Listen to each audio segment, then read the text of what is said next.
Ron DeSantis, once Trump's biggest threat, ends 2024 White House run. Nearly 141 billion Vietnamese dongs billion donated to Tet for the Poor, Year of the Dragon 2024. Textile shows good signals at the beginning of the year. Hello, so good to see you again in today's news. Florida Governor Ron DeSantis, once seen as the most formidable opponent to Donald Trump in the Republican presidential primary, just suspended his campaign Sunday and endorsed the former president. The end of DeSantis' bid means that former U.S. Ambassador to the UN, Nikki Haley, is now the last Republican in the race with a shot, albeit a long one, of denying Trump the nomination.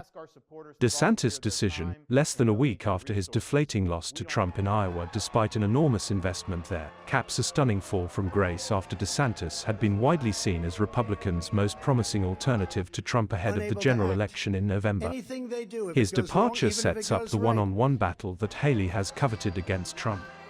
But DeSantis supporters appear more likely to switch allegiance to Trump than to the more moderate Haley. At the program Tet for the Poor, the Year of Dragon 2024, organized by Nghệ An province on the evening of January 21st, 207 agencies, businesses, organizations, and individuals just registered to donate nearly 141 billion VND to the program. After 11 years of implementing the program, Tet for the Poor, Nghệ An province has raised more than 726 billion Vietnamese dongs to take care of hundreds of thousands of poor households on Tet holiday. The social security activities have contributed positively to reduce Nghệ An's poverty rate from 5.19% in 2022 to 3.97% by the end of 2023.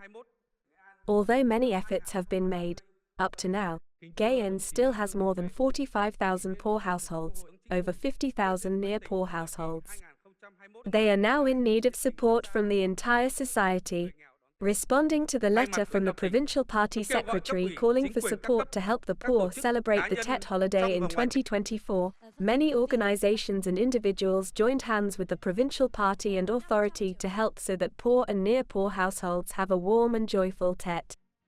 At the program, the National Assembly chairman awarded 16 gifts to encourage poor households and families in difficult circumstances. On January 22nd, the bitter cold in the north just increased as the cold air intensified, dominating the entire weather in the region. The severe, widespread cold in the north and the north central regions may last for many days to come. The National Center for Hydrometeorological Forecasting said that day and night, the north will enter a widespread cold spell. It is forecast that the lowest temperature in the Delta may drop to 7 degrees. The meteorological agency said this is a record cold spell from the beginning of winter. A widespread cold spell in the north is likely to last until around January 25th.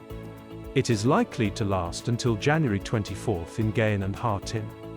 The lowest common temperature is 7 to 10 degrees Celsius, in mountainous areas 3 to 6 degrees Celsius, in high mountainous areas there are places below 0 degrees Celsius. Harmful cold can affect people's health. At the same time, low temperatures accompanied by rain are likely to affect sightseeing, tourism activities, and the safety of vehicles participating in traffic.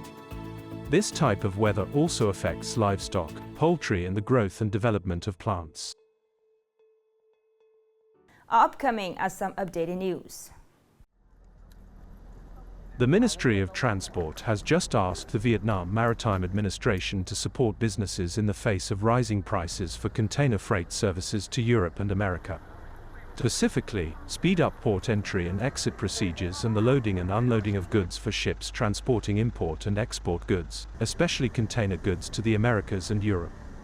At the same time, urgently work with shipping lines that have transport routes to the Americas and Europe to call and attract shipping lines to maintain routes, add seats and containers to Vietnam, to meet freight transport needs. Currently, the price of shipping containers from Asia to Europe and America is about 88% higher than the price before the COVID-19 pandemic.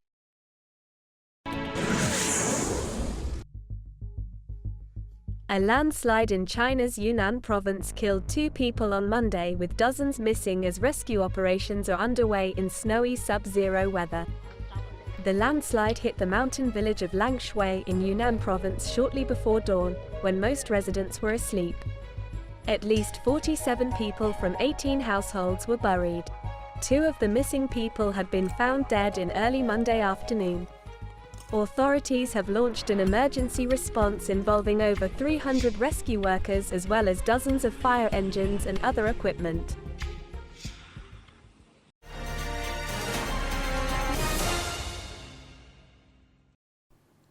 Now let's move to today's story. Overcoming the difficulties in 2023, in the first month of 2024, the garment industry has shown signs of improvement, creating motivation for businesses to invest in human and material resources, determined to regain the trajectory of the growth for the garment industry this year. With a certain recovery of the global economy, especially in the United States, where the export market is the focus, in the early days of January this year, the Perception Company signed an order of goods until May this year. Orders increased by 30% compared to the beginning of 2023, and currently the order is not a problem as the U.S. market has stabilized and grown again. What we are cornering is recruiting workers after a long period of lack of orders. Workers have to quit, a decrease of 10%. Similarly, at Minh Anh Garments Joint Stock Company, good signals from the European market has caused orders to increase rapidly in both quantity and unit price. Over 3,000 workers can work with peace of mind when the orders are signed until the end of this September. There are many orders, we work a lot, have stable income and enjoy high output. Positive signs, but the new market has constantly changed.